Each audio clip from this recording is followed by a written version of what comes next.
l'hiver est là. N'attendez pas d'avoir froid pour venir chez Art et Cheminée et profitez de notre large choix de poêles et cheminées.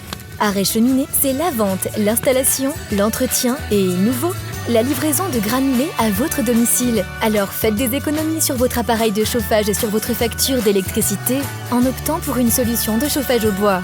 Art et Cheminée, à Vassy et Roche-sur-Marne.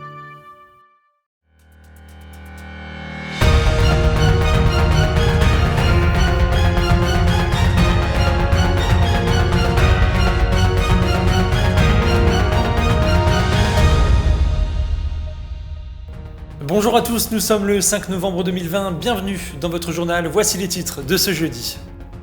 Les professionnels du médico-social mobilisés ce jour suite à un appel national lancé par le syndicat Force Ouvrière.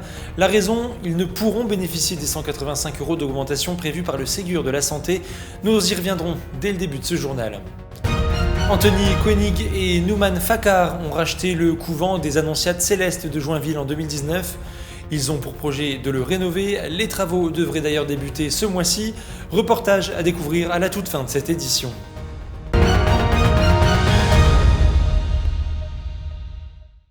Et puis depuis ce lundi, nous avions pour habitude de vous présenter la situation sanitaire dans notre région, mais ce soir, l'ARS Grand Est n'a pas été en mesure de fournir les indicateurs de surveillance du jour basés sur les données des laboratoires de biologie médicale.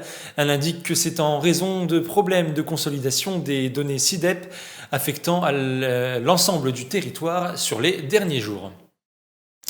Je vous le disais donc en titre, les professionnels du médico-social se sont mobilisés ce jour suite à un appel national lancé par le syndicat Force Ouvrière. En cause, ils ne pourront bénéficier de l'augmentation de 185 € comprise dans le Ségur de la Santé. Une incompréhension pour ces soignants. À Saint-Dizier, ils se sont rassemblés devant l'hôpital André Breton. Écoutez ces témoignages au micro de Nargis Boussaïd et accompagnés par Théo Raguin. Nous sommes présents aujourd'hui dans le cadre d'un mouvement de grève nationale. Tous ces personnels qui relèvent du médico-social sont exclus du bénéfice du Ségur et notamment du complément de salaire qui représente 183 €. La prise en charge, elle est identique. Les conditions de travail sont identiques et aujourd'hui on fait une différence entre ces personnels du médico-social et du sanitaire. Surtout retenir, c'est qu'au niveau des recrutements aussi, ça va être important dans le sens où s'ils n'ont pas la revalorisation des 183 € par mois, les agents vont partir. Donc il faudrait peut-être quand même que le gouvernement réagisse, parce qu'on peut pas laisser un service toucher les 183 € et l'autre à côté dans le même établissement ne pas les avoir. C'est presque 200 € de plus. C'est pour ça que tout le monde est là aussi. Ils le méritent. Ils sont tout autant méritants que les services d'à côté. Partons à présent à Joinville. L'année dernière, Anthony et Nouman ont racheté le couvent des Annonciades Célestes de Joinville avec pour objectif de le rénover, un projet qui implique des commerçants de la commune et qui, vous allez le voir, devient assez urgent. Regardez ce reportage signé Manon de Fontis. Là, si on ne fait rien, dans 10 ans, c'est l'aile qui s'effondre sur elle-même. Parce que c'est avant, il y a une poutre maîtresse qui va commencer à être touchée que la toiture pourrait menacer de s'effondrer. Il y a urgence au couvent des Annonciades Célestes de Joinville. Fondé au XVIe siècle, ce monument historique doit faire face à de nombreuses infiltrations qui engendrent de sérieux dégâts. C'est pourquoi les propriétaires ont lancé un projet de rénovation. La nature des travaux, c'est de refaire l'intégralité des couvertures de l'ancienne aumônerie et de l'oratoire, donc une petite chapelle qui est située dans le jardin. Donc ces deux bâtiments ont leurs toitures qui sont vraiment arrivées au bout. La couverture certes, mais aussi des reprises de charpente, puisque malheureusement les fuites ont attaqué des parties structurelles des charpentes.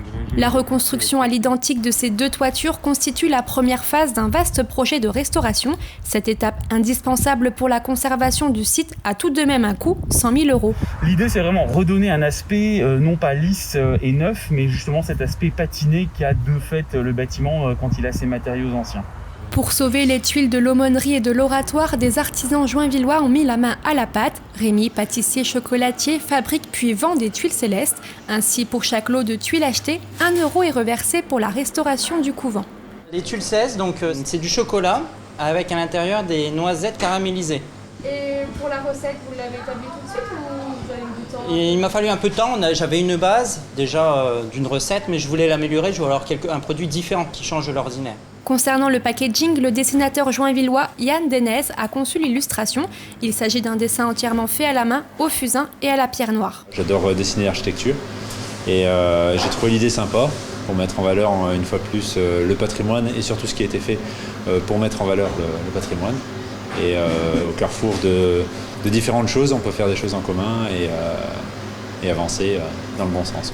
Depuis début octobre, environ 150 tuiles célestes ont déjà été achetées, ce qui enchante les propriétaires. À la fois, ça aide bien sûr financièrement, chaque euro est toujours important, mais ça fait aussi connaître le projet, car le couvent était fermé depuis très longtemps et finalement, pas tant de gens que ça le connaissent. Donc ça permet aussi d'avoir une belle vitrine. Et bien sûr, en ces temps de situation compliquée pour les petits commerces de centre-ville, ça nous tenait aussi à cœur de pouvoir être en partenariat de gagnant-gagnant. C'est un peu à la mode, mais le mot est adapté dans ce cas-là, où certes ça nous fait connaître, mais ça fait aussi une bonne raison d'aller acheter des tuiles et de soutenir nos commerçants de centre-ville. L'idée, c'est de travailler de manière locale, communiquer avec les personnes qui nous connaissent, qui connaissent un tout petit peu le couvent, créer une dynamique locale. Propriétaire depuis 2019, Anthony et Nouman s'apprêtent donc à écrire avec l'aide d'acteurs locaux une nouvelle page de l'histoire du couvent des Annonciades Célestes. Il faudra tout de même attendre une dizaine d'années pour que l'ensemble des toitures du site soient restaurées. C'est la fin de cette édition, merci de l'avoir suivi. Tout de suite, les prévisions météo avec un temps sec mais froid. L'information continue sur puissancetélévision.fr. Toute l'actualité qui vous concerne, à voir ou à revoir, dès maintenant sur puissancetélévision.fr et sur notre application mobile.